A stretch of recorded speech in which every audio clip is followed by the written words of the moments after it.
Доброго времени суток, дорогие участники марафона и наши зрители. Мы продолжаем серию встреч с учениками Шрилы Прабхупады, с историями о нем, от тех лиц, которые непосредственно с ним общались.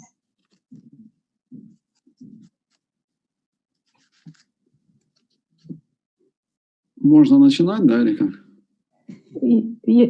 Можно переводить?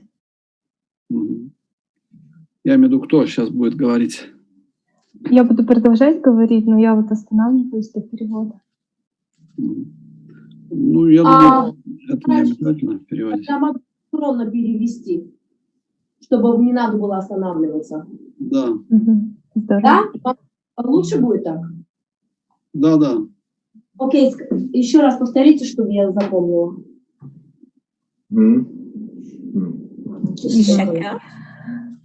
Сегодня у нас в эфире легенда, как и все ученики Шрилы Прабхупады, Шрутакирти прабху.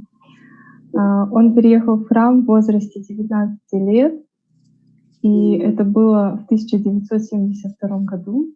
В этом же году на Джанмаштами он стал личным слугой Шрилы Прабхупады и нес это служение 2,5 года. Это служение он описал в своей книге «В чем сложность?», которая была выпущена в 2006 году.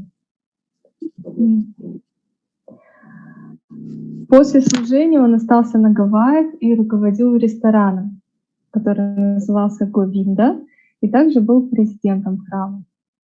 Шрутакирти прабху известен своим качеством изящества, которое совмещает одновременно энтузиазм и скромность в характере. И также у него семья, есть 3 детей, сыновья Рама, Майпурчандры и дочь Нитьялила. В настоящее время он путешествует по всему миру и рассказывает историю Шрилы Прабхупады, распространяет его миссию. Шрутакирти прабху, мы рады приветствовать вас. Мы так ждали этой встречи и готовились, и все в предвкушении. Спасибо вам большое, что выделили время. Также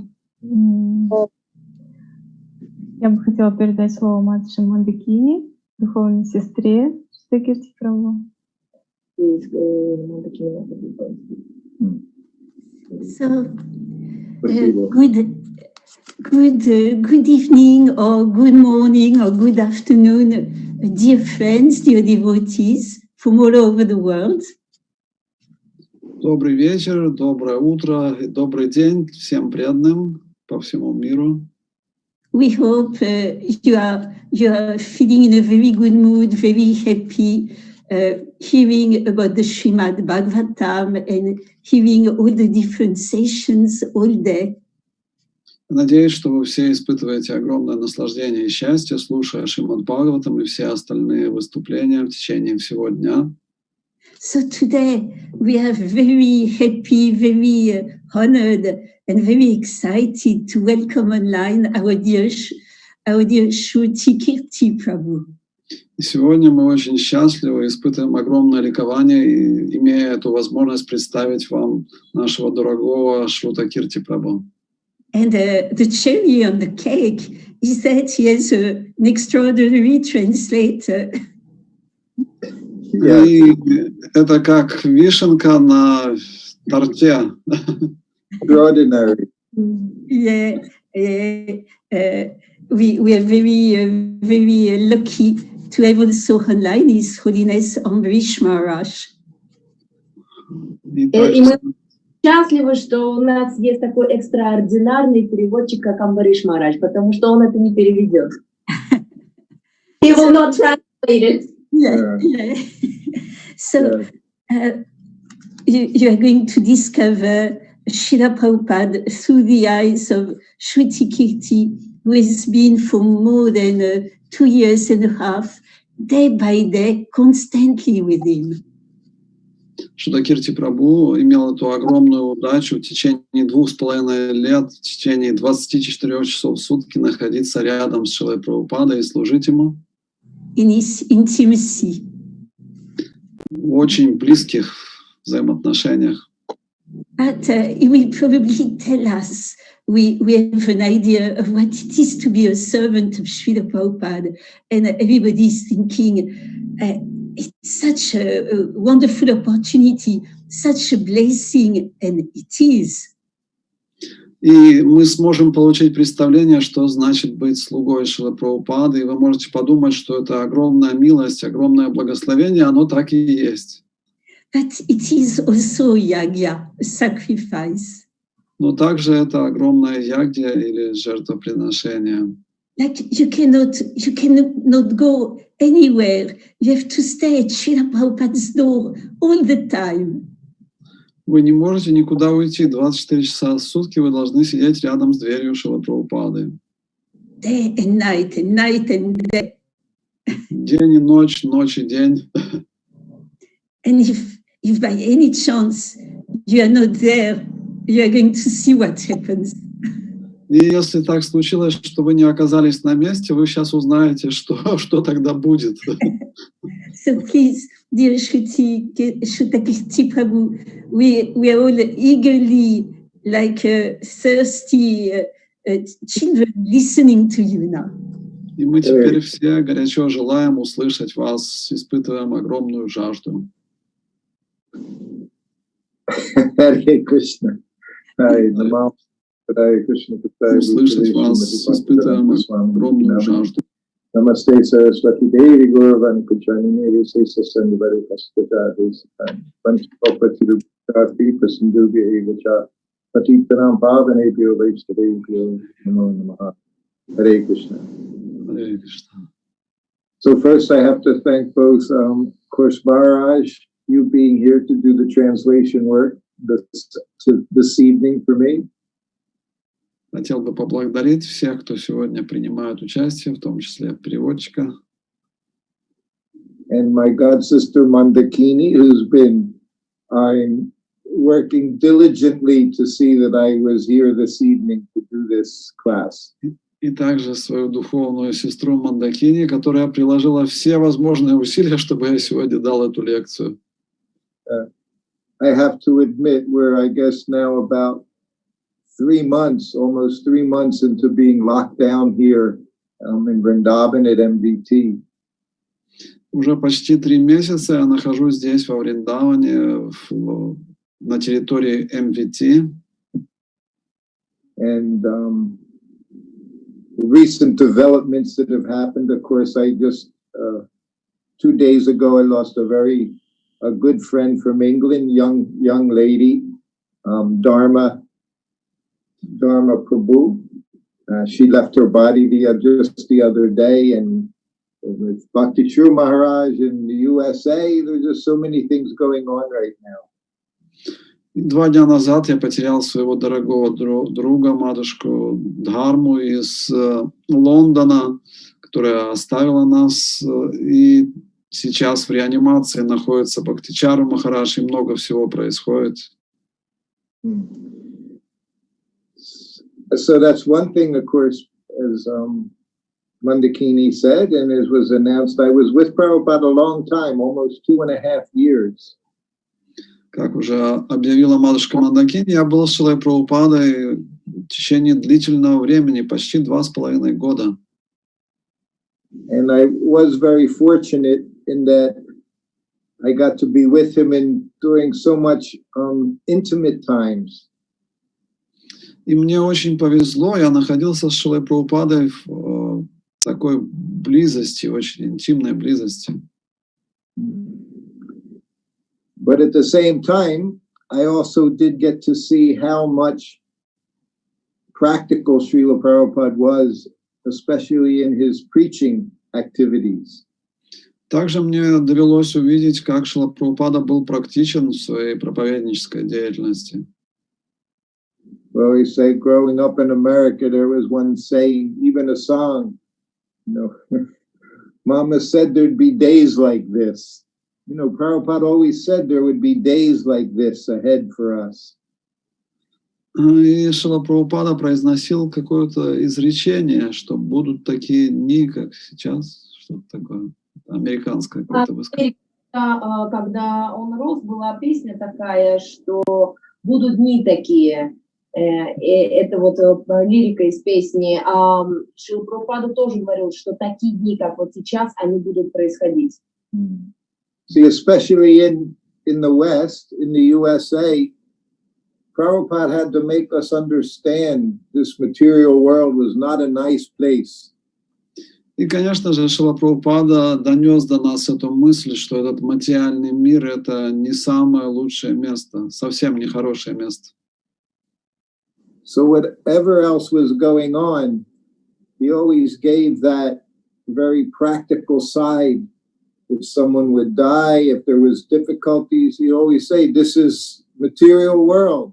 In material world, there is no enjoyment. Что бы ни происходило, Шрила Прабхупада всегда смотрел на это с практической точки зрения. Кто-то умирал или болел. Шрила Прабхупада говорил, это материальный мир, это его природа. But we were fortunate that Prabhupada, he actually showed us how to enjoy. Но также Шрила Прабхупада показал нам, как по-настоящему можно наслаждаться. Just today here in Vrindavan, of course, yesterday was the eclipse. They closed the temple. Today was Gundicha Marjanam. И вчера было солнечное затмение, храм был закрыт, как все храмы во Вриндаване, а сегодня мы праздновали Гундича Марджанам. So, my wife and I, we were able just after 12:30 p.m. to go into the temple room and be part of dozens of devotees cleaning the temple from the very top of the roof, ceiling, all the way down to the floor and everything in between. Мне с женой удалось попасть в алтарную комнату к 12:30, и в это время десятки и десятки преданных, начиная с крыши, с потолка, везде все чистили, мыли.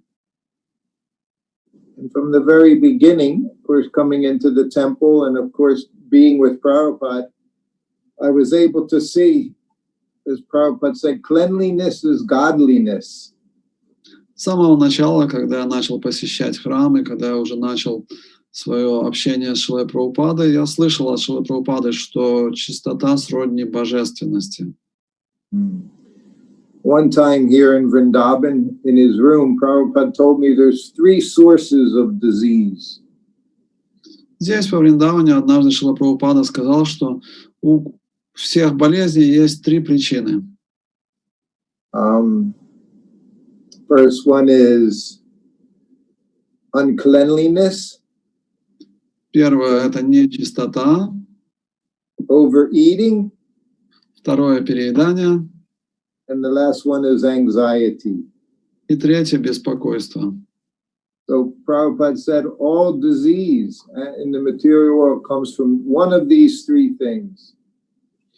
И Шрила Прабхупада сказал, что всего 3 источника болезней, всех болезней существуют в мире. Это вот эти 3 названные фактора. So in every way, in every practical way, every material way, every spiritual way, he showed us how to live. И Шрила Прабхупада на примере своей жизни показал нам, как жить и с материальной точки зрения, и с духовной точки зрения. When I was with him, one of the very first times he chastised me was because I didn't clean the table after I took his plate of prasadam away. I didn't come back and clean the table. В самом начале своего служения Шрила Прабхупада отругал меня, что когда после его завтрака унес поднос, я не протел столик, на котором он ел. So Moндакини, she was saying how I was, and I gave this class a few weeks ago, how I was quarantined when I was with Srila Prabhupada.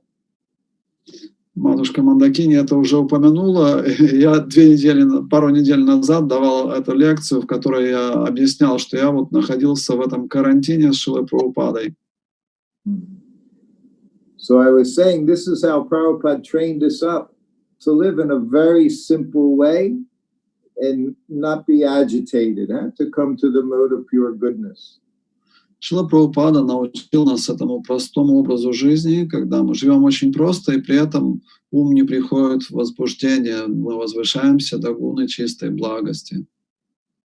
So now most of us in this world, we're all getting a taste what it's like to be locked up in place, to not be able to do whatever you want. Сейчас каждый из нас по всему миру получает этот опыт, что значит находиться в самоизоляции, не иметь возможности никуда перемещаться.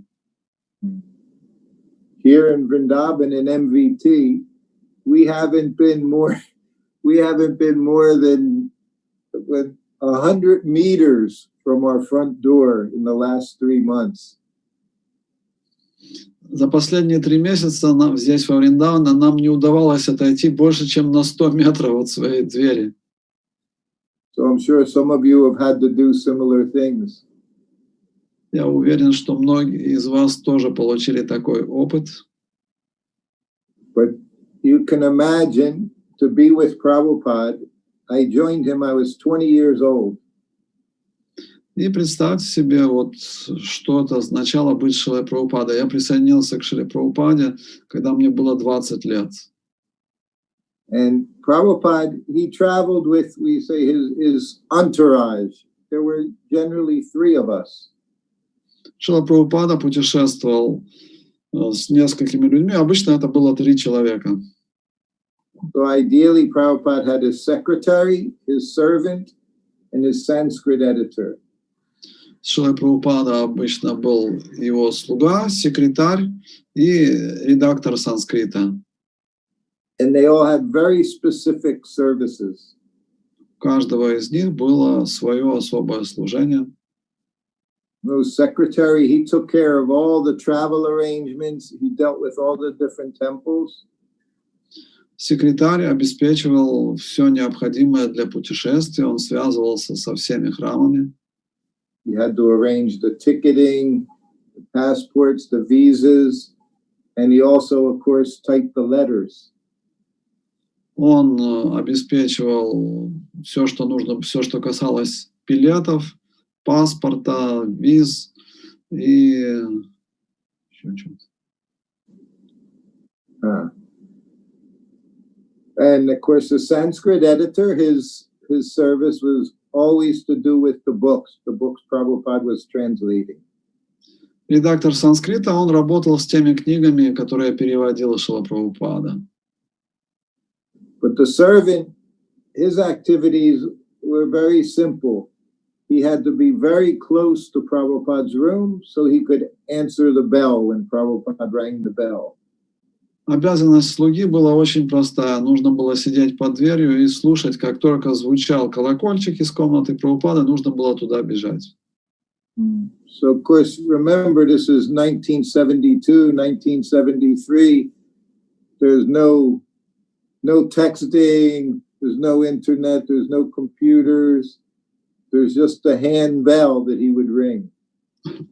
Это был 72-й, 73-й год, сотовых телефонов не было, компьютеров не было, интернета не было. Единственное средство связи между нами это был этот колокольчик. Of course, they did say some months ago I had a dream. And in the dream, Prabhupada rang his bell. Несколько месяцев назад у меня был сон, и в этом сне Шрила Прабхупада звонил в колокольчик. So I went into this room I had never been in before. It was a room in India. And Prabhupada, he was sitting on his asana behind the table, and he had a cell phone in his hand. Я зашел в комнату Шрилы Прабхупады, которую я никогда до этого не видел. Он сидел на асане за столиком, и в руках у него был сотовый телефон. So, of course, he rang the bell. I went into the room. I offered obeisances, and I sat up. And Prabhupada looked at me. He said, "What's your phone number? I may need to call you sometime." Я услышал звук колокольчика, вошел в комнату, предложил поклоны, присел и начал смотреть на Шрилу Прабхупаду. Шрила Прабхупада спросил, какой у тебя номер телефона? Может, мне придется позвонить тебе? And when he said that, I laughed so much that I woke up right at that time. So I didn't get to give him my phone number. И когда он это произнес, я расхохотался.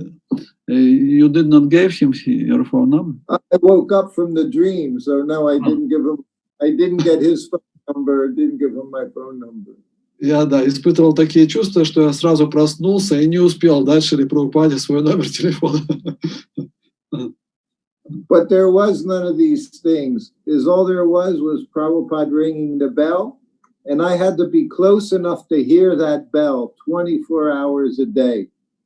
Но в те времена ничего этого не было. Я просто должен был находиться как можно ближе к комнате Шрилы Прабхупады, чтобы услышать звук его колокольчика.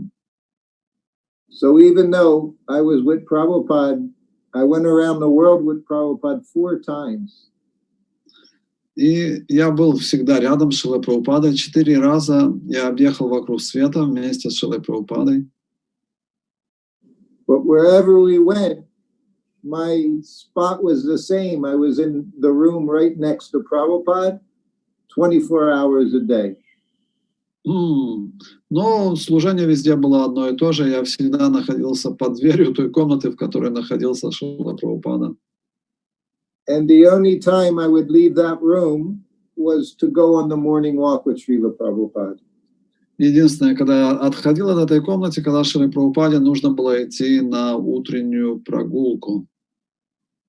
So now, of course, now I'm 68, 69 years old. At that time, I was 21 years old. Сейчас мне уже 69, а в то время мне было 21 год. So after being with Prabhupada many months, of course, my sadhana started to suffer. Когда я уже с Шрилой Прабхупадой был несколько месяцев, моя садхана начала увядать. So we were traveling very much, and in traveling, of course, your schedule becomes very disturbed. Мы много путешествовали, и когда много путешествуешь, то весь график сбивается. So one of these days, after being with Prabhupada for a year, Prabhupada, he would take a nap after lunch. I was taking a nap after lunch. И это было уже спустя год. Шрила Прабхупада обычно после обеда ложился чуть-чуть отдохнуть, и я тоже в это время ложился отдохнуть. But my nap was much longer than the nap Prabhupada was taking. Но мой сон после обеда был гораздо длиннее, чем сон Шрилы Прабхупады.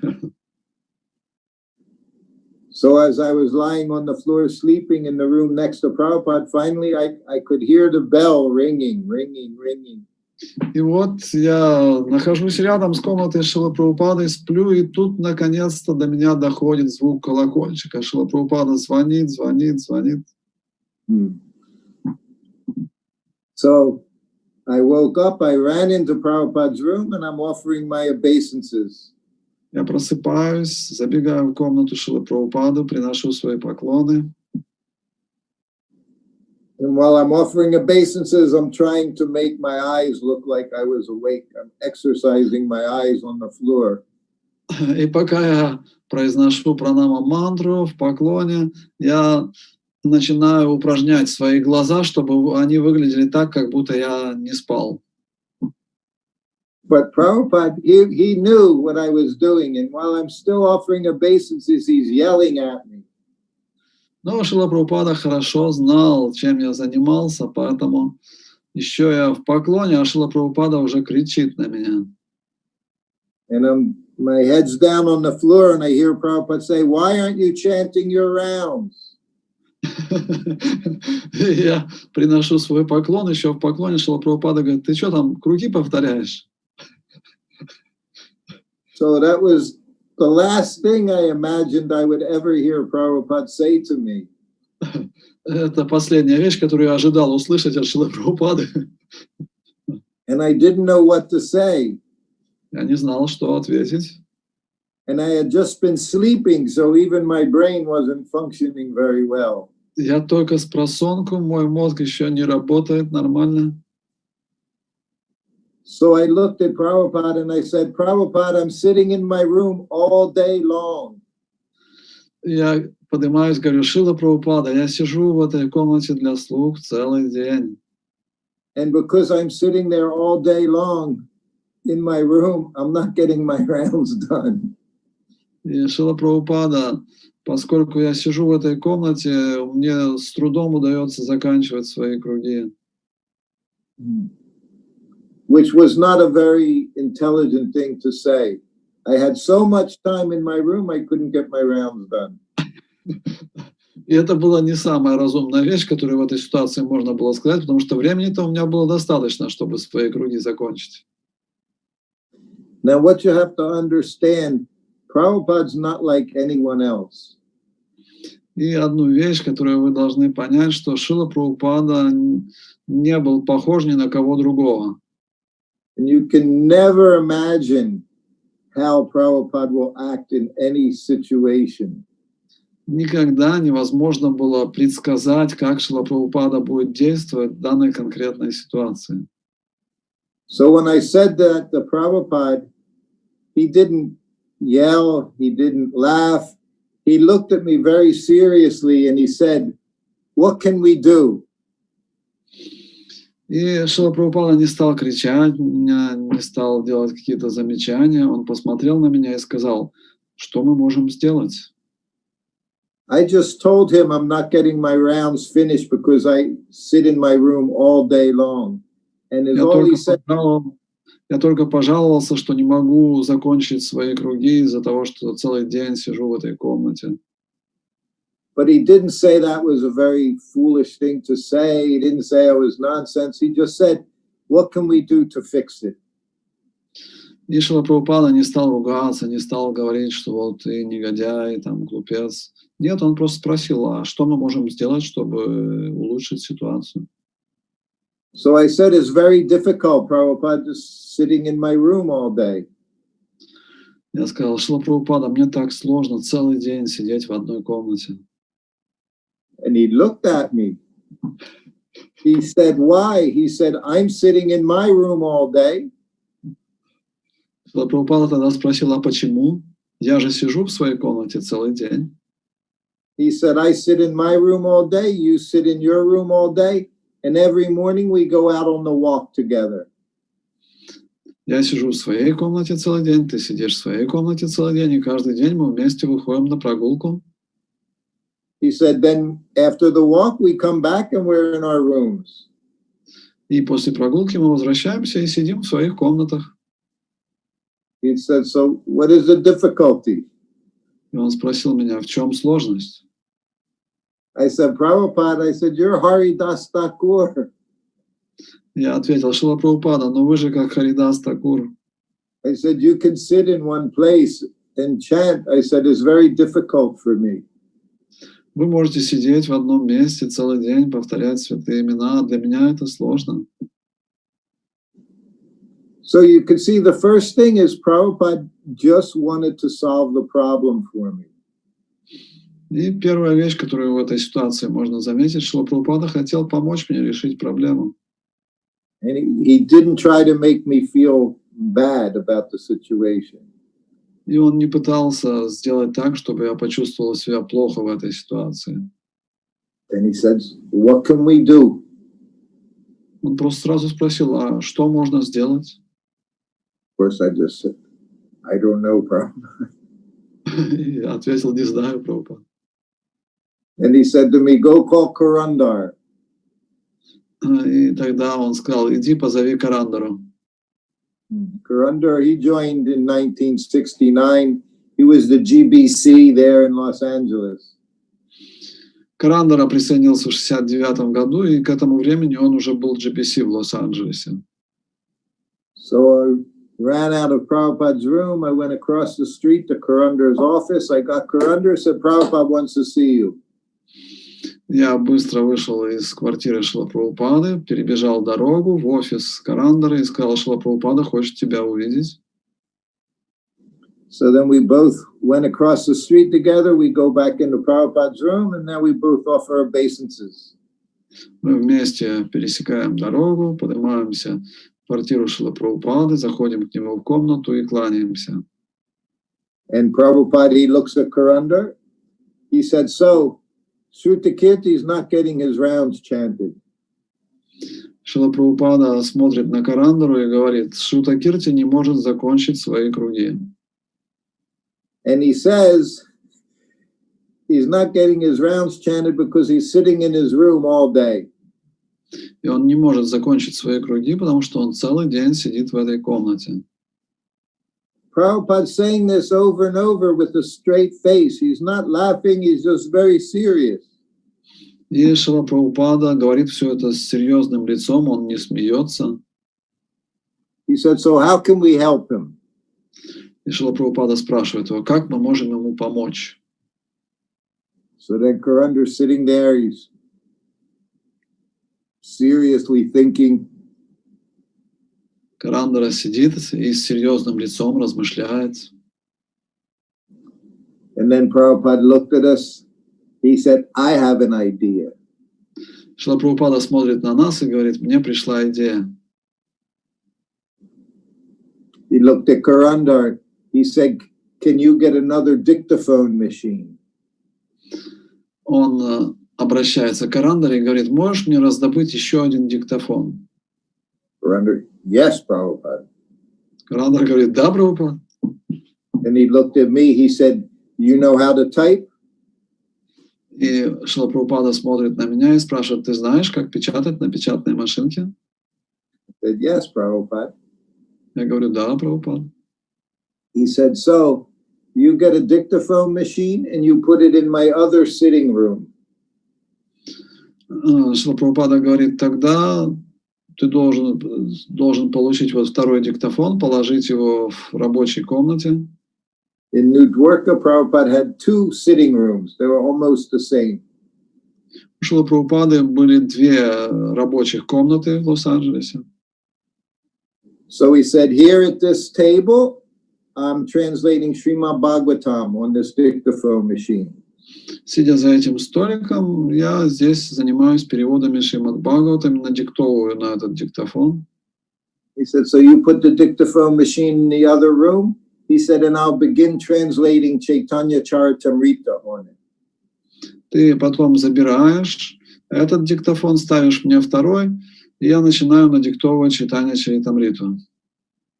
So then he looked at me, he said, so in the morning, you can come and take the tape from the dictaphone machine. И Шрила Прабхупада говорит: утром ты можешь заходить и забирать у меня кассету с надиктовкой. And then you can do the transcription, you can type it out. И потом можешь сидеть за печатной машинкой и транскрибировать то, что я надиктовал.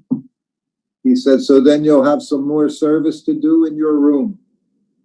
Тогда у тебя в комнате появится новое служение. He said, is that all right? Это нормально? Спросил Шрила Прабхупада. I said, yes, Prabhupada. Я сказал: да, Прабхупада. He said, so then you'll get your rounds chanted because you have some service? Тогда ты будешь заканчивать свои круги, у тебя уже будет больше служения? I said, yes, Prabhupada. Я сказал: да, Прабхупада. He said, okay. Сказал: хорошо. So then that very day, Karandar went out, he bought a new dictaphone machine. We set it up on the other table in the other sitting room. И в тот день Карандара купил второй диктофон, и мы его установили во второй комнате. So now, the next morning, I knew that I had to spend a few hours typing on the typewriter. На следующее утро я уже знал, что мне придется несколько часов провести за печатной машинкой. So when we went out on the morning walk, I knew I was busy, so I was chanting my rounds to make sure I would get my rounds done. Поэтому с утра я уже взялся за четки и старался закончить джапу, потому что знал, что больше у меня времени не будет.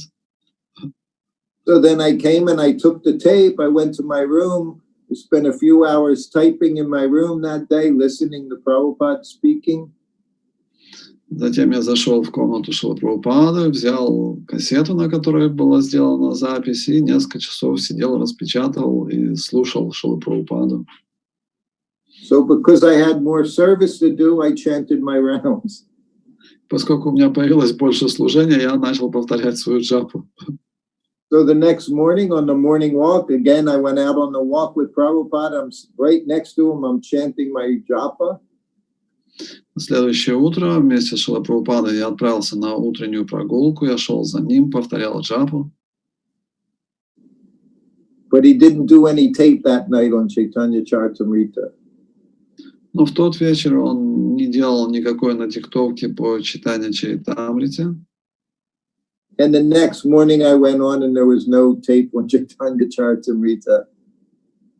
На следующее утро я зашел проверить, и не было никакой кассеты читания Чаритамриты.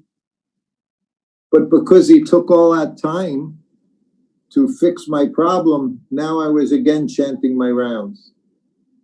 Но поскольку он уделил время моей проблеме, теперь я повторял свои круги. So I was just so overwhelmed that Prabhupada took all the time to fix my problem. Меня просто переполняли чувства от того, что Шрила Прабхупада столько времени потратил, чтобы решить мою проблему. So this is what it was like to be with Srila Prabhupada. Это вот то, что вы могли ощутить, находясь рядом с Шрилой Прабхупадой. Everything was personal. Prabhupada was very personal. Все было очень личностно. Шрила Прабхупада был очень личностным.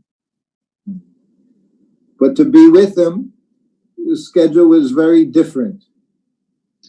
Но когда я был вместе с ним, расписание было очень особое. As I said, I was in my room, so I never went to Mangalarti when I was with Prabhupada. Поскольку я все время должен был находиться рядом с комнатой Шрилы Прабхупады, у меня не было возможности посещать Мангаларати.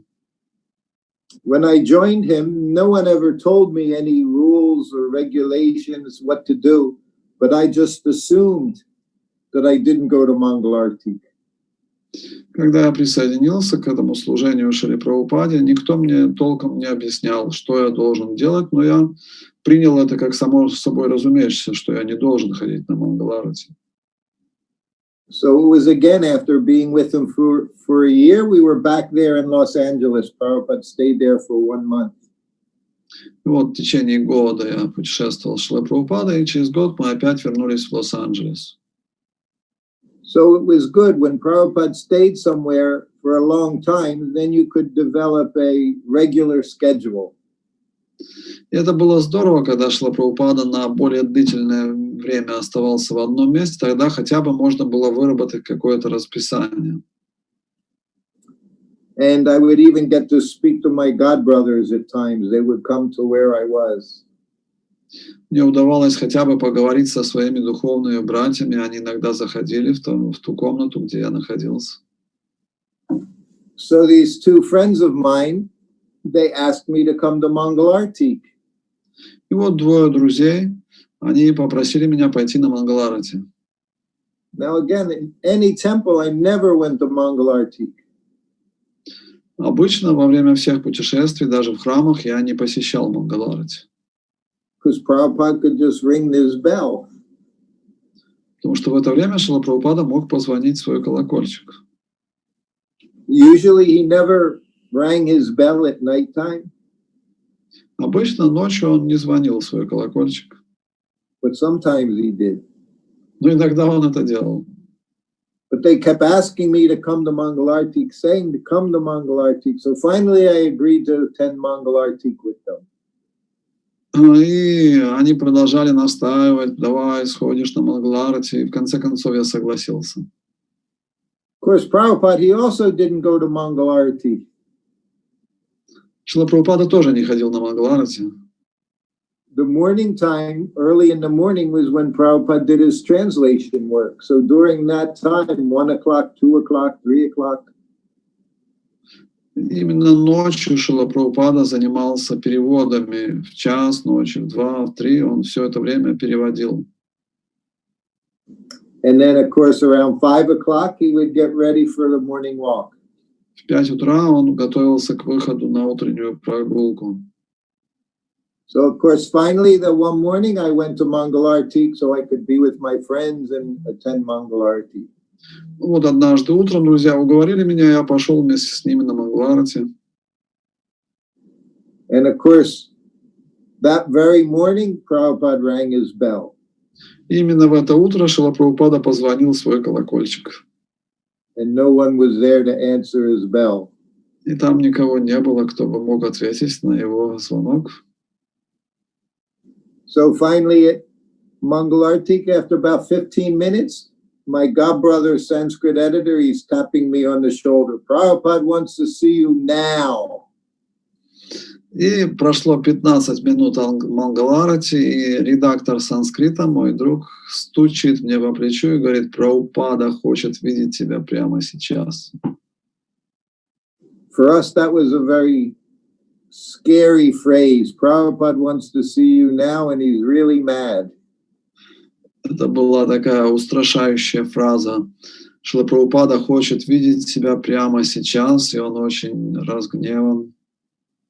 So, of course, I ran out of the temple room, I ran upstairs, I ran into Prabhupada's room, and I'm offering obeisances. И вот я выбегаю из алтарной, поднимаюсь наверх, забегаю в комнату Прабхупады, кланяюсь. And of course, as I'm offering obeisances, Prabhupada's yelling, he's, "Where have you been? I've been ringing this bell for hours." И я еще в поклоне, а Шрила Прабхупада уже орет: где ты был? Я уже часами звоню в колокольчик. Now, one thing I knew being with Prabhupada from the beginning, you never give any excuses. When he asks you a question, there is no good answer. И за время пребывания с Прабхупадой я уже научился тому, что нету правильного ответа на такой вопрос, то есть не стоит оправдываться. But I did think that in this situation, I would tell him. So I said, Prabhupada, I went to Mangalarti. Ну, в этой ситуации я ответил. Я сказал: Шрила Прабхупада, я пошел на Мангаларти. But that wasn't a good answer either. Это оказался не очень хороший ответ. And he shouted at me, "You have no business going to Mangalarti." И Шрила Прабхупада закричал на меня: тебе нет никакого дела до того, чтобы ходить на Мангаларти. Это не твое дело. And then he told me, he said, your service is to be in your room 24 hours a day. What if I need something? Твое служение 24 часа в сутки находиться в соседней комнате, потому что вдруг мне понадобится какое-то служение. I just said, yes, Prabhupada. Я ответил: да, Прабхупад. So I was the only devotee in all of ISKCON. I was in Maya because I went to Mangalarti. Я был единственный преданный в ИСККОН, который, идя на Мангаларти, оказывался в мае. Everyone's in Maya. They don't go to Mangalarti, but I was in Maya because I went to Mangalarti. Все остальные были в мае, если не шли на Мангаларти, но я был в мае, если шел на Мангаларти. So that's the one thing, when you're with Srila Prabhupada, he teaches us what it means to be Krishna conscious. Это вот тот урок, который можно было получить, находясь рядом с Шрилой Прабхупадой. Мы учились тому, как быть сознающими Кришну. He would always tell us the routine program is there, chanting rounds, following the principles. Шрила Прабхупада давал нам стандартную программу: повторять круги, следовать принципам. But then it's very important to know what our service is to our spiritual master. Также очень важно понять, какое же наше служение для духовного учителя. These things is not a ritual, it's personal. Service is personal. Это не просто ритуал, служение — это очень личная вещь. So again and again, Prabhupada would show us we have to understand what it is to do, and then we do that for Krishna. И Шрила Прабхупада всегда объяснял нам, что мы должны понять, что я должен делать, и делать это для Кришны.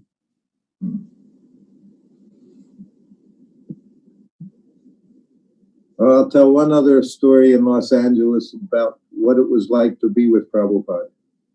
Еще одна история из Лос-Анджелеса о том, что значит находиться рядом с Прабхупадой. And now, as his servant, it was sometimes a struggle. Иногда как слуге мне тоже приходилось испытывать трудности. So most devotees in the movement, they lived waiting to see Srila Prabhupada come to the temple. Большинство преданных в нашем движении жило в ожидании, что когда-то им удастся подойти поближе к Шриле Прабхупаде, зайти к нему в комнату. So while I was with Prabhupada, everywhere I went, I would see devotees in ecstasy because Prabhupada was there. И куда бы мы ни приезжали, я везде видел, как преданные приходят в великий экстаз, потому что приехал Шрила Прабхупада. Every morning walk, every class, every airport, devotees were always in ecstasy. На каждой утренней прогулке, на каждой лекции, на каждом прибытии в аэропорту все преданные находились в огромном экстазе. But I was with them every day, and sometimes I wasn't in ecstasy. Но я был с Шрилой Прабхупадой каждый день, и что-то я не чувствовал вот такого экстаза. So this one trip, Prabhupada was arriving at Los Angeles, big airport in Los Angeles. И вот в одно из путешествий я прилетаю с Шрилой Прабхупадой в аэропорт Лос-Анджелеса. So there were hundreds of devotees at the gate waiting for Prabhupada to come off the plane. Сотни преданных на выходе где встречают прилетающих в экстазе, преданные поют киртан. So some of them have never seen Prabhupada before. Some of them hadn't seen him for the last 6 months. Кто-то ни разу из них еще не видел Шрилу Прабхупаду, некоторые не видели его 6 месяцев. See, this feeling of separation, this is how we learn this feeling for Krishna through our spiritual master. Это чувство разлуки к Кришне мы учимся, испытывая такую же разлуку с духовным учителем. So from the airplane, we could hear the kirtan in the airport. Еще, выходя из самолета, мы уже могли слышать киртан, который шел в аэропорту. So before we're getting off the plane, Prabhupada puts on beautiful garland. Then he tells us to take the other garlands. We put our garlands on. И перед выходом из самолета Шрила Прабхупада одевает на себя гирлянду, остальные гирлянды он просит, чтобы мы одели на себя. And we're all walking off the plane. И мы все выходим из самолета. Now, the one thing was, I was in very bad consciousness. И вот в этот момент я находился в не очень хорошем сознании. У нас выключили электричество. And Prabhupada, of course, he's very happy. He's going to see all his disciples. Шрила Прабхупада очень счастлив. Он снова увидит своих учеников здесь. And as the people are walking off the plane, you can hear the kirtans getting louder and louder. И по мере того, как люди выходят из самолета, киртан становится сильнее и громче. And I'm just behind Prabhupada. И я иду прямо за Шрилой Прабхупадой. And finally, Prabhupada enters the airport. Everybody's jumping up and down. They're laughing, they're crying, they're chanting. Шрила Прабхупада входит в аэропорт, и я вижу, как преданные прыгают, танцуют, поют, плачут некоторые. And I can see everybody in the airport. Everyone is in ecstasy. Я вижу, что все, кто в аэропорту, они просто в экстазе. Except me. I don't feel anything. Кроме меня, у меня нет никаких чувств. So then Prabhupada walks through the airport, everyone's dancing, chanting. Then we get back to the temple. И Шрила Прабхупада проходит через аэропорт, вокруг все танцуют, поют, мы отправляемся в храм. We get to Prabhupada's rooms. Поднимаемся в комнаты Шрилы Прабхупады. So I have to unpack his suitcase, put everything on the desk, get everything all ready. Я распаковываю чемодан, раскладываю все по своим местам, чтобы все было готово. And because of just seeing all these devotees, everyone so happy, ecstatic, and I just felt worse all the time. I was feeling worse and worse. И видя каждый раз, как преданные радуются, счастливые, танцуют и поют, мне что-то становилось все хуже и хуже. So then it was time to give Prabhupada his massage before lunch. Наступило время сделать массаж Шриле Прабхупаде после обеда, перед обедом. So now I'm sitting behind Prabhupada, I'm massaging his back. Я сижу со спины Шрилы Прабхупады и массирую его. So I'm feeling very sorry for myself that everyone's happy except me. Я чувствую сожаление к самому себе, что все счастливы, кроме меня. And here I am, I'm massaging the person, he's the source of everybody's happiness. Я вот массирую личность, которая является источником счастья для всех остальных. But I'm not happy. Но я несчастлив. So as I'm rubbing his back, I said, Prabhupada, I said, all of your disciples, they have so much love for you. Я начинаю обращаться к Шриле Прабхупаде. Шрила Прабхупада, все ваши ученики испытывают такую любовь к вам. I said at the airport, everyone is dancing in ecstasy, they're laughing, they're crying, everyone is so happy, they have so much love. В аэропорту все танцевали, пели, испытывали такие чувства, любовь к вам. And I said, I don't feel anything. А я вот что-то ничего не чувствую. And of course, I was hoping Prabhupada would say something encouraging, but he didn't say anything to me. Я надеялся, что Шрила Прабхупада как-то меня вдохновит, но он ничего не ответил. So now I felt worse. Я почувствовал себя еще хуже. Because I just told Prabhupada I don't feel any love for him. Потому что я только что сказал Прабхупаде, что у меня нет никакой любви к нему, не чувствую никакой любви к нему. So after I said that, I have to massage him for another hour. So I'm giving him massage for another hour. He doesn't say anything. После этой фразы я продолжал массаж еще в течение 1 часа, и Шрила Прабхупада не произнес ни слова. So then the massage finished. Prabhupada got up, went off to take a shower, and of course now I had to prepare his lunch. После массажа Шрила Прабхупада отправляется в душ, и в это время я должен быстро его обед подготовить к тому, чтобы он начал обедать. So while I prepare his lunch, Prabhupada bathes, he puts on fresh cloth, puts on his tilak, says his Gayatri. Я продолжаю все подготавливать. В это время Шрила Прабхупада наносит тилак, читает Гаятри. Yes. So then I came in, I bring him his lunch, I put it down on the table. Затем я захожу, ставлю поднос с обедом на его столик. Doesn't say anything. Шрила Прабхупада ни слова не произносит. So now I'm feeling very bad, I'm embarrassed, I'm ashamed, I even said anything to him. И я чувствую сильное смущение, такое расстройство, и уж не знаю даже, что и сказать. And I have no idea why I said such a thing to him that I didn't have any love for him. Я уже сам не понимаю, зачем я ему сказал, что у меня нет никакой любви к нему.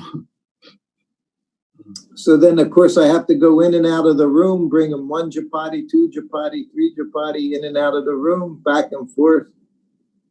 Также мне нужно периодически заносить горячие чапати. Я бегаю на кухню, захожу в комнату Прабхупады, опять на кухню, опять в комнату Прабхупады. So after his lunch, Prabhupada took his nap, and I distributed his remnants. И после обеда Шрила Прабхупада отдыхает, и в это время я раздаю остатки его махапрасада. So then I'm sitting in my room, and finally I hear the bell ringing. Я сижу в своей комнате для слуг и слышу колокольчик из комнаты Прабхупады. Now, 2 hours had gone by since I told Prabhupada what I said. Прошло 2 часа с того момента, когда я произнес эту фразу Шриле Прабхупаде. And of course, in the course of that 2 hours, so many things happened. My mind went through so many things. So I wasn't even thinking about it anymore. За это время мой ум переключался на столько разных вещей, что я уже и даже перестал про это вспоминать. So the bell rings, I go in and I offer obeisances.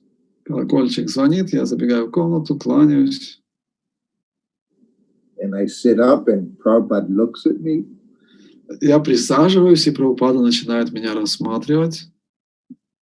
He says, "Do you like your service?" Спрашивает, тебе нравится твое служение? I said, "Yes, Prabhupada, very much." Я говорю, да, конечно, Шрила Прабхупада, очень нравится. Then he looked, he said, "Service is love." И Шрила Прабхупада тогда подтверждает, служение — это любовь.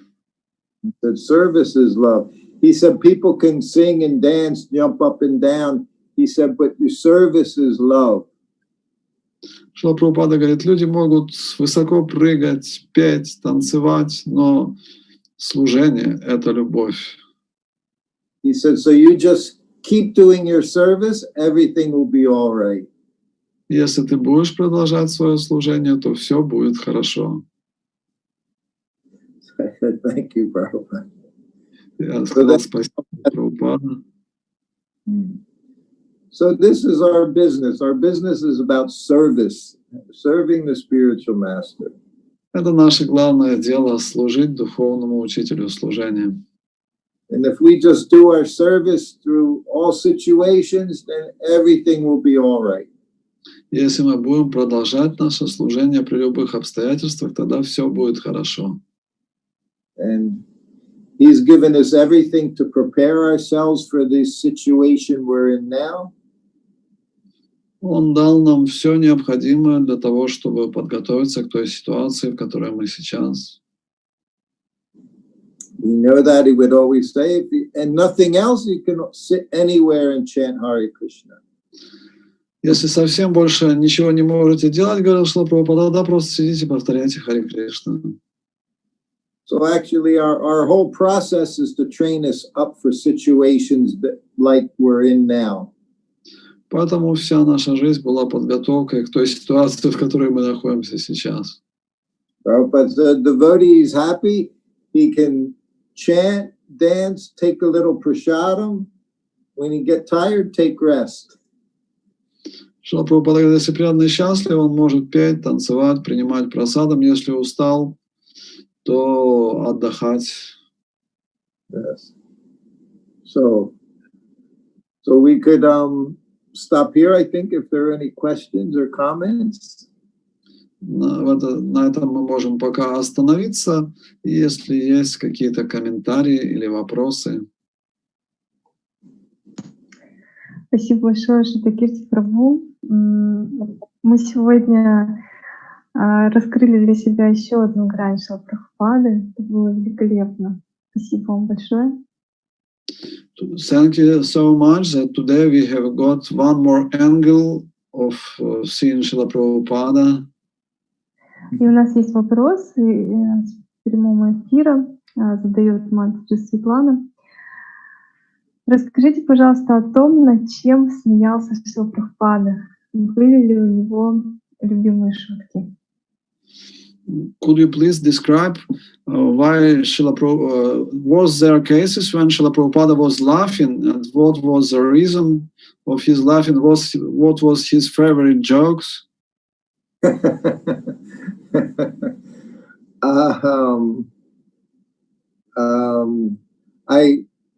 The very first time I saw Prabhupada laughing, I told you this recently, of course, was when I was reading Krishna book stories to him.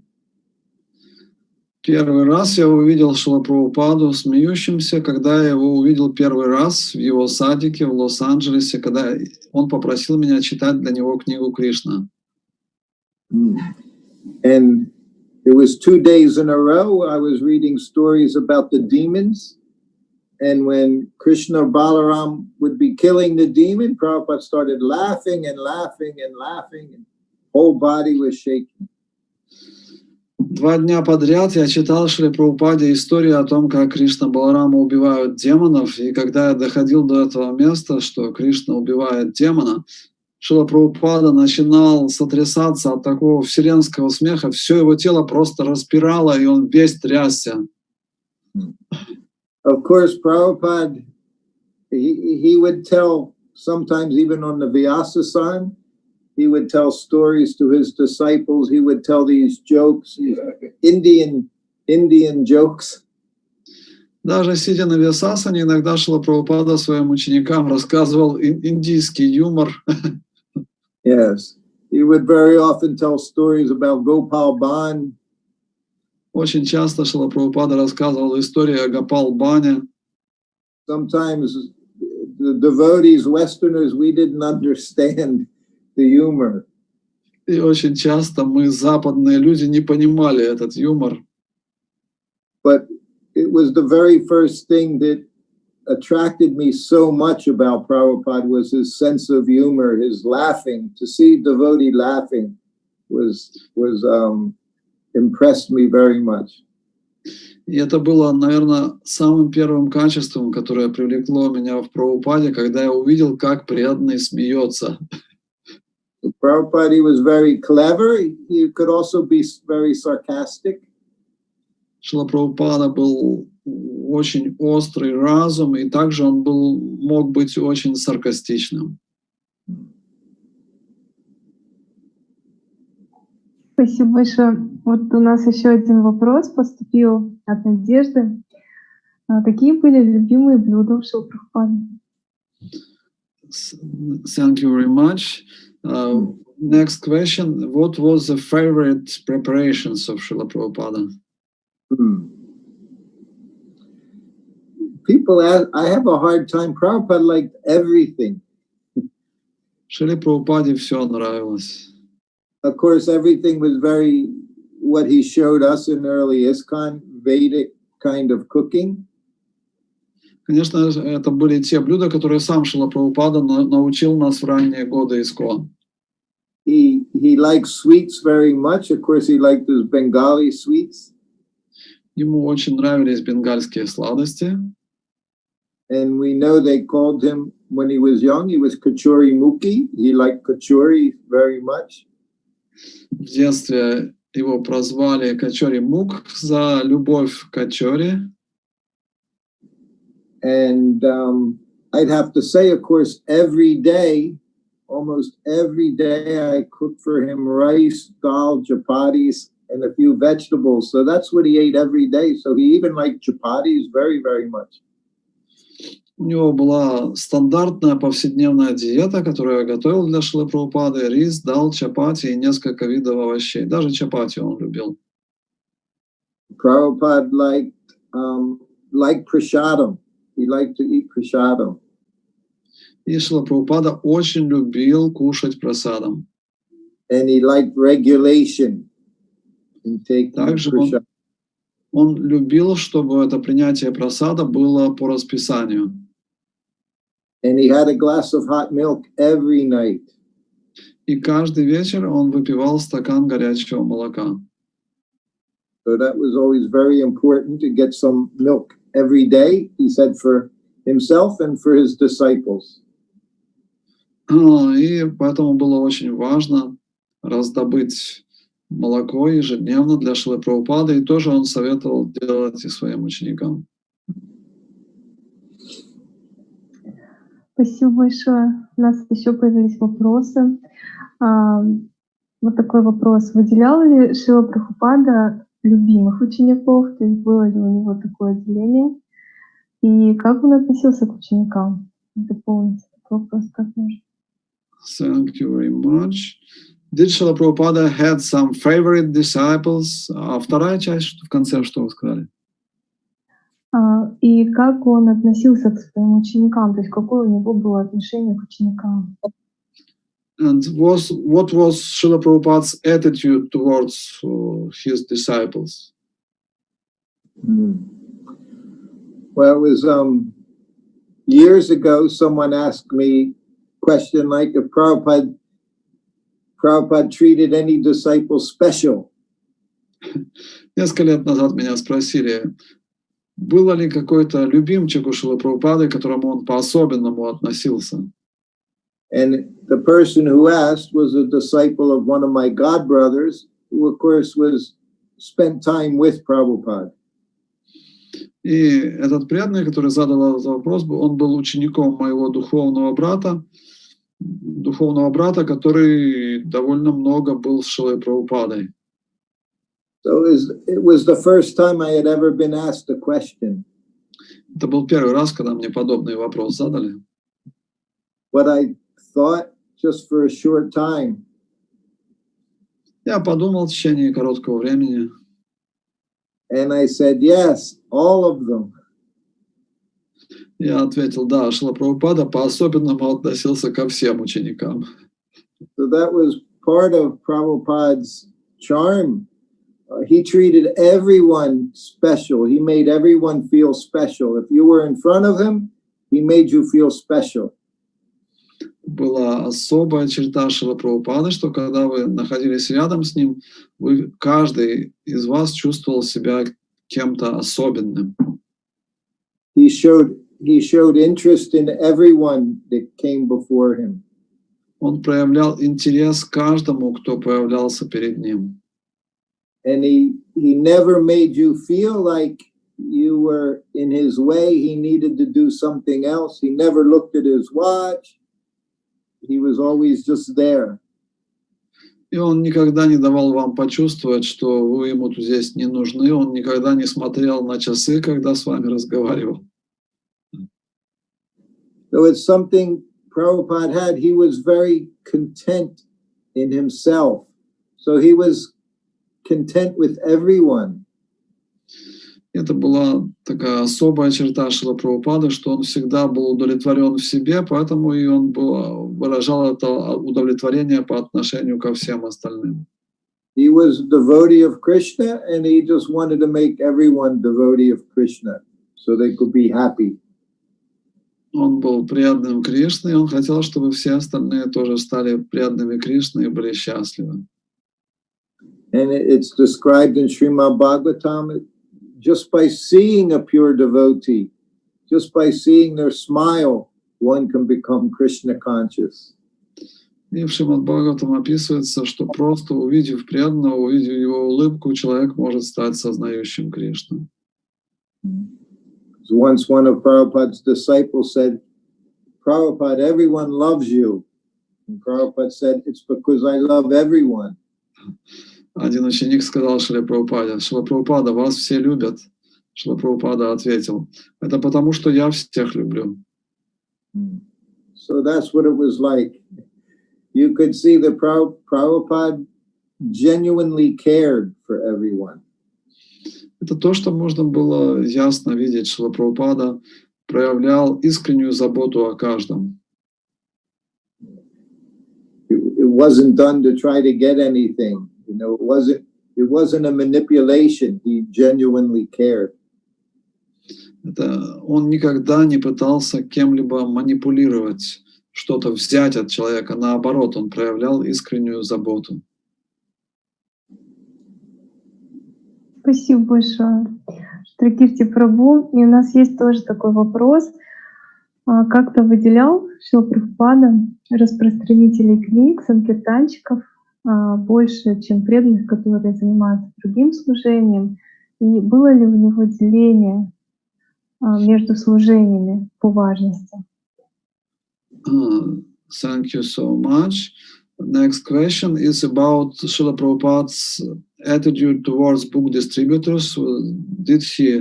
Was he showing some special attitude towards book distributors? Did he make a difference between different services?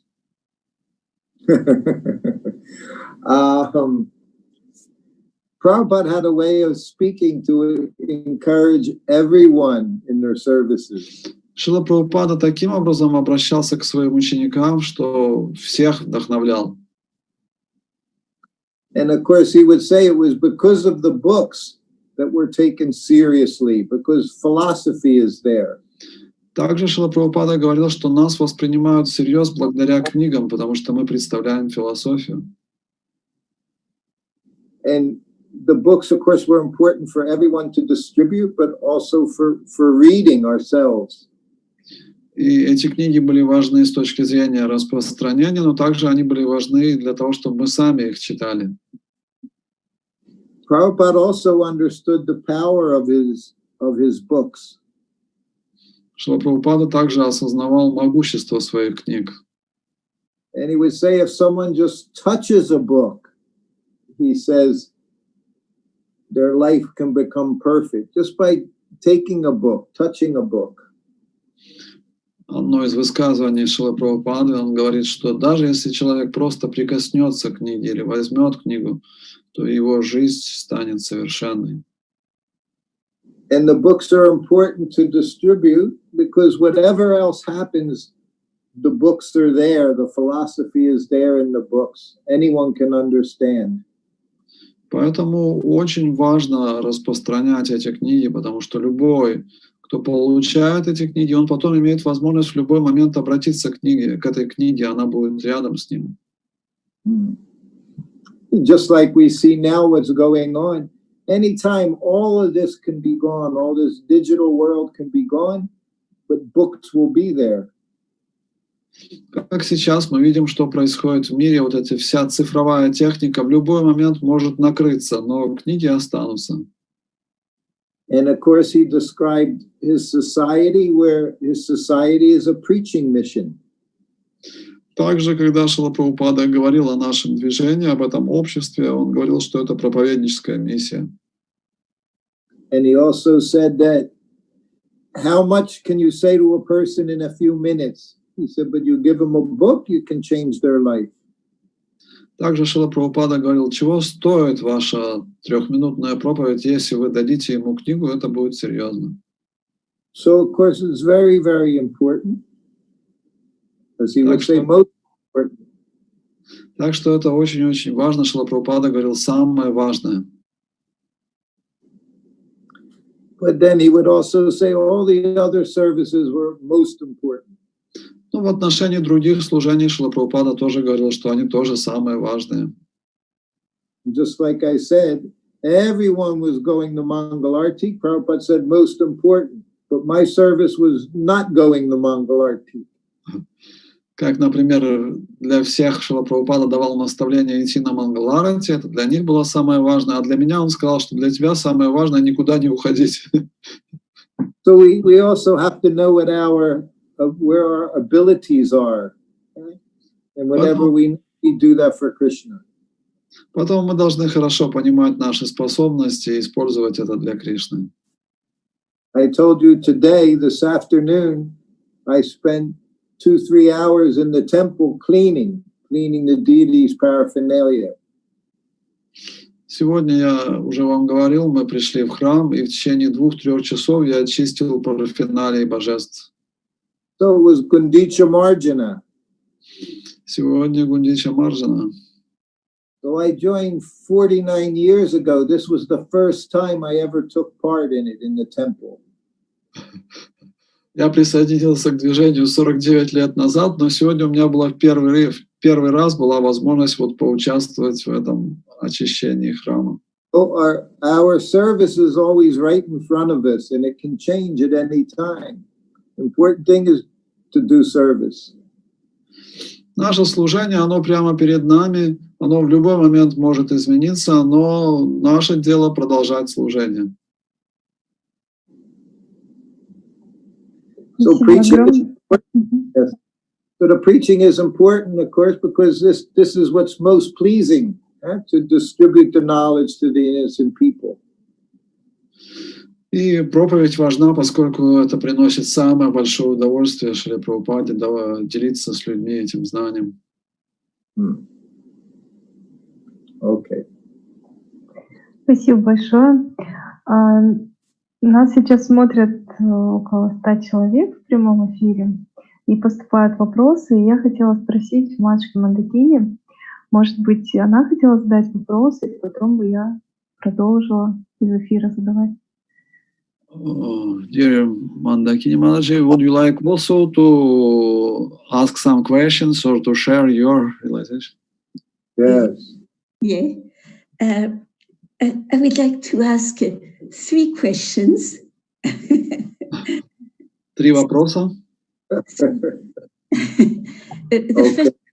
The first one is about Srila Prabhupada's sense of humor that you already described a little bit. Не могли бы вы чуть подробнее описать чувство юмора Шрилы Прабхупады? Это первый вопрос. And when you develop that sense of humor, I would like you to tell the devotees the story when Srila Prabhupada told you not to let one god brother enter. И также я хотела бы, чтобы вы потом рассказали второй вопрос. Это история, когда Шрила Прабхупада попросил не пускать к нему одного из его духовных братьев. Prabhuji, can I say something first? Я еще должна кое-что сказать. I want to thank you so much, dear Shruti, Prabhu, because by describing life with Srila Prabhupada, you brought me back to the time when you were coming in the temples in London, India, with Srila Prabhupada. Yeah. Своим рассказом вы меня вернули. Я хотела вас поблагодарить, потому что своим рассказом вы вернули в те времена, когда я служила в храме в Лондоне, и вы тоже приезжали с Шрилой Прабхупадой. And it just brought such an intense separation. Я почувствовала острую разлуку. And this separation is at the same time very sweet and very bitter. Yes. И чувство разлуки, оно с одной стороны очень сладкое, с другой стороны очень горькое. And as you said, separation from Prabhupada, from even the Vaishnav, it's a training because the greatest ecstasy in Krishna consciousness, they're about separation. Yes. Как вы уже сказали, это чувство разлуки, это на самом деле чувство, которому мы учимся, потому что это высочайший уровень духовного развития, когда человек испытывает разлуку с Кришной. Thank you very much. And now let us change the mood. Go to Srila Prabhupada's sense of humor for the first question.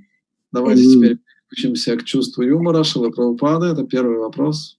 And maybe with that extraordinary story where Prabhupada brought you to his intimacy. И также хотела бы услышать от вас историю, когда вы получили особо близкие отношения с Шрилой Прабхупадой. These take some time. Okay, let me think.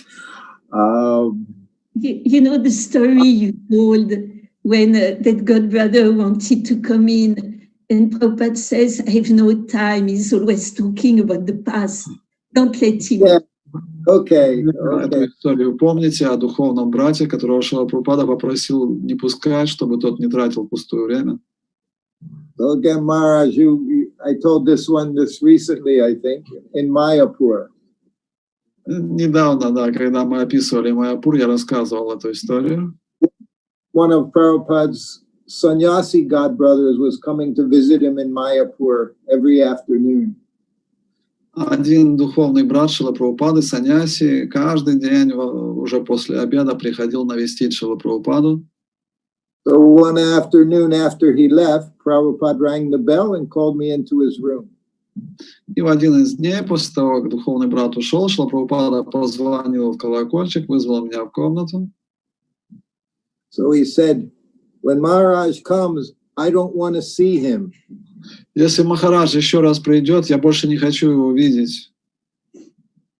He said, all he does is gossip. Все, чем он занимается, это рассказывает сплетни.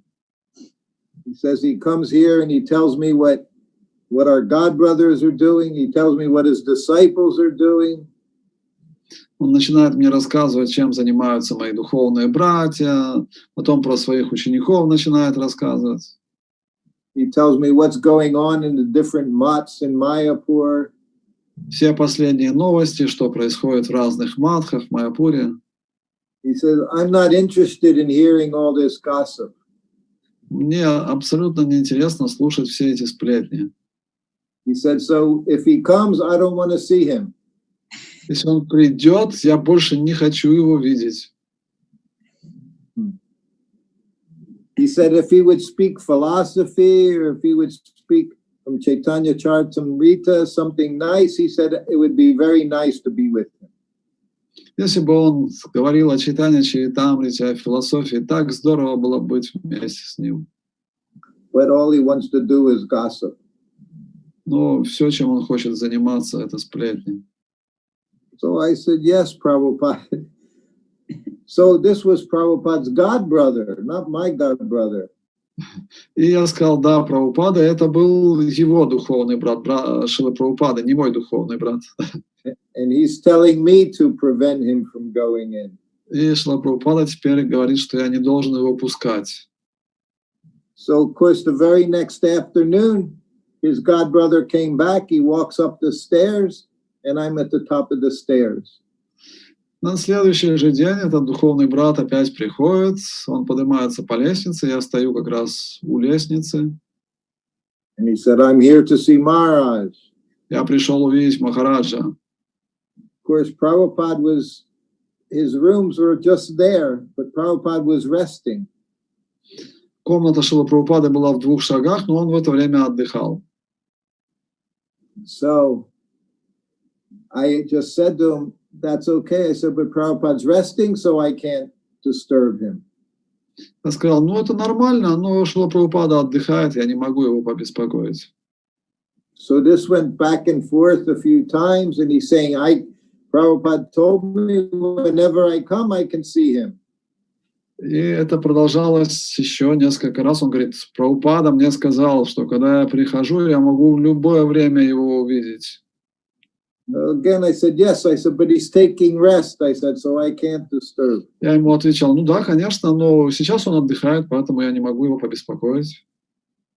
So at that time, Prabhupada opened his bedroom door and he came out on the veranda where we were standing. В это время Шрила Прабхупада открывает дверь, выходит из своей комнаты на веранду, где мы припираемся.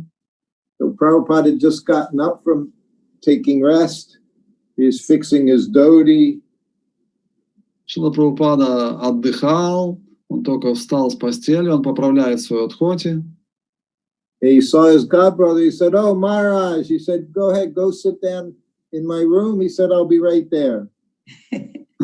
И Шрила Прабхупада видит своего духовного брата, говорит, о, Махарадж, заходи в мою комнату, присаживайся, я скоро тоже туда зайду. And then Prabhupada walked to the end of the building to use the bathroom, and Maharaj and me, we walked into Prabhupada's sitting room and sat down. И Шрила Прабхупада отправляется в санузел, который находится на веранде, а мы вместе с его духовным братом заходим в комнату Прабхупады. So we're both sitting on the floor in Prabhupada's room waiting for Prabhupada to come.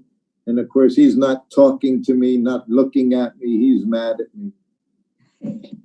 И мы сидим на полу вместе, ждем Шрилу Прабхупаду. Он, этот преданный, на меня даже не смотрит, не разговаривает, вообще злой на меня. So then after a minute, Prabhupada comes back, opens the door, walks into the room. Через минуту Шрила Прабхупада открывает дверь, заходит в комнату. And says, oh, Maharaj, nice to see you. И говорит, о, Махарадж, как я рад тебя видеть. And of course, his godbrother says, yes. He said, but your disciple, he was giving me a hard time. He wasn't letting me in to see you. Тут говорит, да, конечно, но вот твой-то ученик, он меня тут не пускал, вообще тут меня выпроваживал. And Prabhupada looked at me. He said, I told you, whenever Maharaj comes, you immediately let him in the room. И Шрила Прабхупада удивленно смотрит на меня и говорит: я же тебе говорил, когда Махарадж приходит, сразу проводи его в мою комнату. Then he just looked at me and said, okay, you can go. Потом он смотрит на меня и говорит: ну все, можешь идти. So for me, that was one of the most wonderful moments with Prabhupada. Это для меня был один из самых сладких моментов Шрилы Прабхупады. Because he knew what he said to me. Он-то помнил, что он мне сказал. But this was also Prabhupada. Even though he felt like that, he would give everyone the opportunity that he could have some effect on them. Такого был Шрила Прабхупада, даже хотя у него было такое желание, но все равно он каждому давал шанс. So even though for Prabhupada, this godbrother, he would talk so much nonsense, Prabhupada just thought if he could encourage him, he would encourage him. Хотя этот духовный брат говорил ему столько глупостей, Шрила Прабхупада пользовался любой возможностью, чтобы дать вдохновение даже вот таким преданным. So I was very happy that Prabhupada used me. Я был очень счастлив, когда Шрила Прабхупада вот так меня использовал. Okay. So second, thank you, Prabhuji. Second question. Second, getting late here. Yeah, very quick. Go ahead, man. Do you have a lila for you that illustrates Srila Prabhupada love and compassion for his disciple? His love and compassion without limit. Есть ли у вас какое-то воспоминание, где Шрила Прабхупада проявил какую-то любовь, такое сострадание к своему ученику? Yes, the quality I appreciate most about Prabhupada is the loyalty he has for his disciples. Качество, которое больше всего вот вошло в мое сердце от Шрилы Прабхупады, это его верность своим ученикам. Even they would go away, Prabhupada would do anything for them to try to get them to come back. Даже если они бросали его, уходили, он пользовался любой возможностью, чтобы вернуть их обратно. Okay, so I'll have to tell one story. Я расскажу одну историю. Последнюю. Last one. Okay. Last one. After there is one very short question, you can just answer in 2 minutes only. Один короткий вопрос. So this was in Hawaii in 1975. Это было на Гавайях в 1975 году. So Hawaii, of course, was opened up in 1969 by Grahasta couple, Govinda Dasi, her husband, were Sundar. Проповедь на Гавайях начала семейная пара Говинда Даси и ее супруг Гора Сундар в 1969 году. In 1973, the temple president, he sold the temple in Hawaii. В 1973 году президент храма продал храм на Гавайях. And from the sale of the temple, he took the money and he bought himself a farm for himself. И из этих денег, которые он выручил от продажи храма, он себе купил ферму On one of the other Hawaiian islands. На другом острове. So, of course, this was a very terrible thing. Devotee took the money, sold the temple, left the deities, left Tulsi Devi. Это была ужасная вещь. Он продал храм, деньги присвоил, бросил божества, бросил Туласи. So it was a few years later, Ambarish Prabhu, Alfred Ford, he bought the temple in Hawaii. И через пару лет спустя Амбариш и Прабху, Альфред Форд, он приобрел храм на Гавайях. So Prabhupada was staying there, and he asked to see this devotee. He was living on a different island. He wanted to see him. И Шрила Прабхупада попросил, чтобы позвали этого преданного, который в это время уже жил на другом острове, он хотел увидеть его.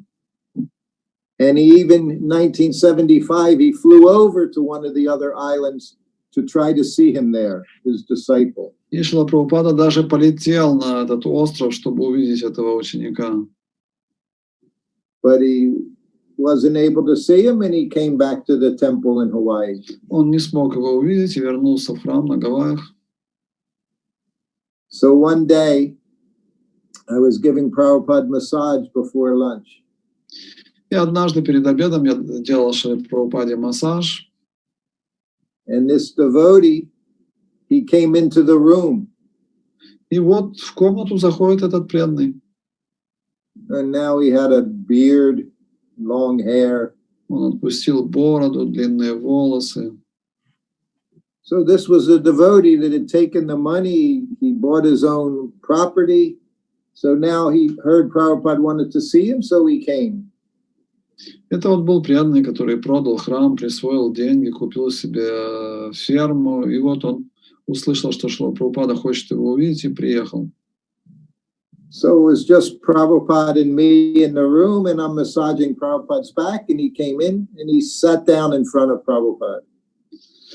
В комнате только Шрила Прабхупада, я делаю ему массаж, и он заходит и садится перед Шрилой Прабхупадой. And Prabhupada started to talk to him. Шрила Прабхупада начинает говорить с ним. He hadn't seen him since he sold the temple 3 years before. Шрила Прабхупада уже 3 года его не видел с тех пор, как он продал храм. And Prabhupada looked at him with long hair, beard. Шрила Прабхупада смотрит на него с длинными волосами, бородой. And Prabhupada said to him, "What did I do that made you leave?" Шрила Прабхупада спрашивает, что я такого сделал, из-за чего ты меня бросил, ушел? He said, "What offense have I committed?" He said, "that caused you to leave us." Какое оскорбление я совершил, почему ты нас оставил? He said, "What can I do for you to come back?" Что я могу сделать, чтобы ты вернулся? He said, "Tell me, what can I do?" He said, "so that you will come back with us." Скажи мне, что я могу сделать, чтобы ты к нам вернулся? And Prabhupada had tears in his eyes. Прабхупады на глаза навернулись слезы. And again he said, "What offense have I made?" He said, "that caused you to leave." Он еще раз повторяет, какое оскорбление я совершил, что ты ушел от меня. And the whole time Prabhupada was talking to him, this devotee didn't say anything. He just sat there and looked at him. Прабхупада продолжает говорить, этот преданный сидит и молчит.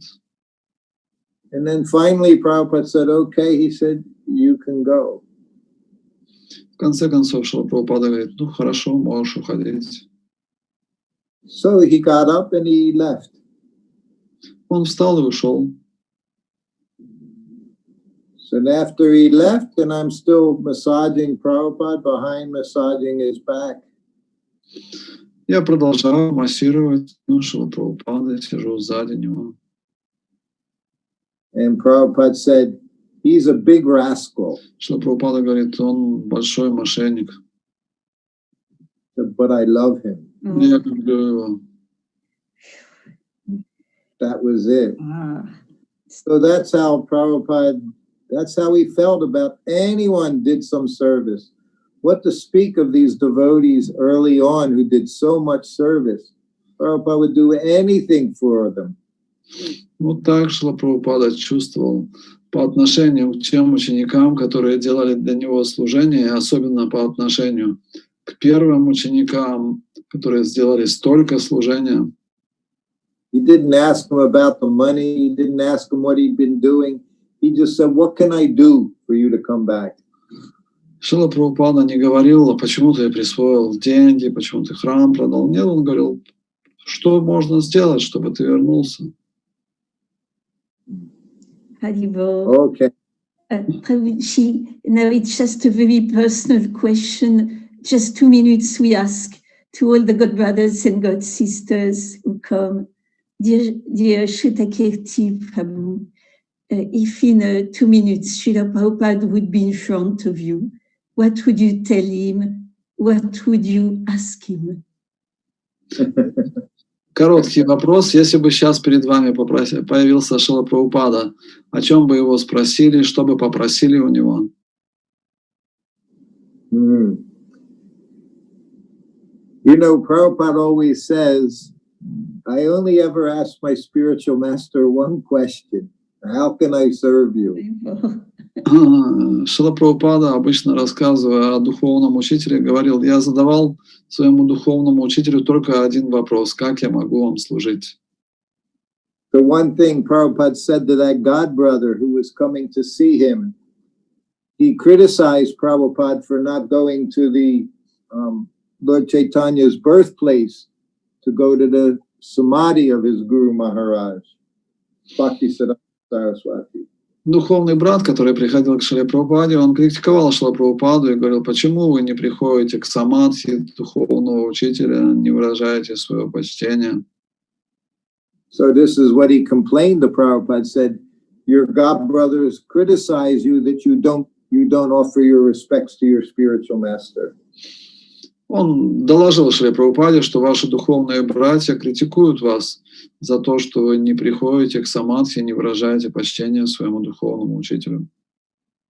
And then Prabhupada became very angry and banged his fist on the desk. He pointed to his picture of his spiritual master, said, I am with my spiritual master every moment. Шрила Прабхупада сильно разгневался, ударил кулаком по столу и показал на изображение своего духовного учителя и сказал, я всегда со своим духовным учителем. He said, because I'm always following his instructions. Потому что я всегда следую его наставлениям. Our situation, of course, us who are with Prabhupada, it can be very difficult sometimes.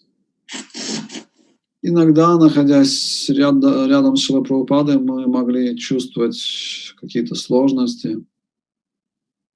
But we have to come to the understanding Prabhupada is with us all the time. Но мы должны прийти к этому пониманию, что Шрила Прабхупада всегда с нами. He certainly, as we know, he's with us with his books, his instructions. Он присутствует с нами в форме своих книг, в форме своих наставлений. But more than that, he's taking care of us, he's guiding us. Он заботится о нас, он направляет нас. See, like I said, I told that story. I was right next to Prabhupada. I didn't feel anything. I didn't feel any closeness to him. Я рассказал эту историю, когда я был рядом с Шрилой Прабхупадой и не чувствовал никакой близости к нему. So now I feel closer. Сейчас я чувствую себя гораздо ближе к Прабхупаде. So all of us, any of us want, I think, is just to tell Prabhupada to just let us remain with him always, eternally. Конечно же, наверняка каждый из нас попросил бы Шрилу Прабхупаду разрешения навечно, навсегда присоединиться к нему и находиться вместе с ним. But one time Prabhupada did call me into his room. Но однажды Шрила Прабхупада позвал меня в свою комнату.